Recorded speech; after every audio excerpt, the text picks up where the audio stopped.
It was a 102-day trip. We kind of toyed with the idea, but then decided that we would do it.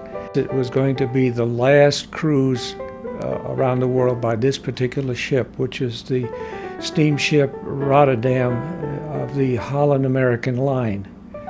We wanted adventure and we wanted a journey, and we received both.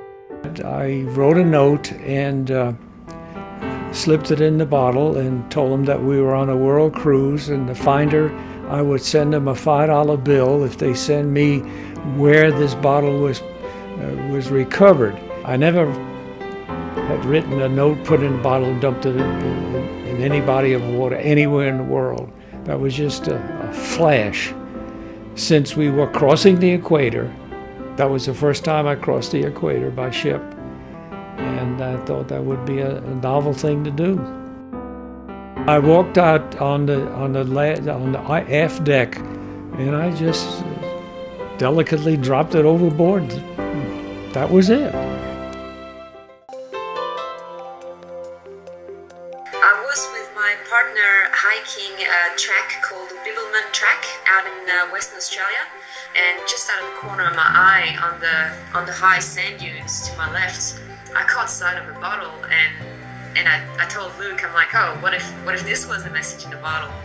Up we went up that sand dune, grabbed the bottle, I'm like, I'm serious, it looks like there is a piece of paper in it. And he's like, are you sure? And I'm like, yeah, grab it. So we grabbed it, saw that piece of paper. The message was so faded by the sun and the light and I guess the elements that it suddenly looked like it was real.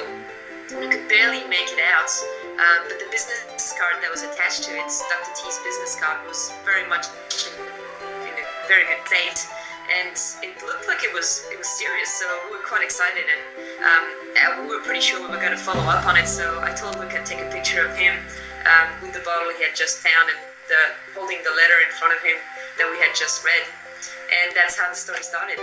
I just decided randomly to investigate him through the main Texas Tech email address. And straight away, I guess a couple of days later, I got an email back from a lady at Texas Tech saying, oh, Dr. T no longer works here, but I'd be happy to print out your email and forward it on to him via snail mail, which was fantastic. So that's how we started following up on it. I promised him the $5.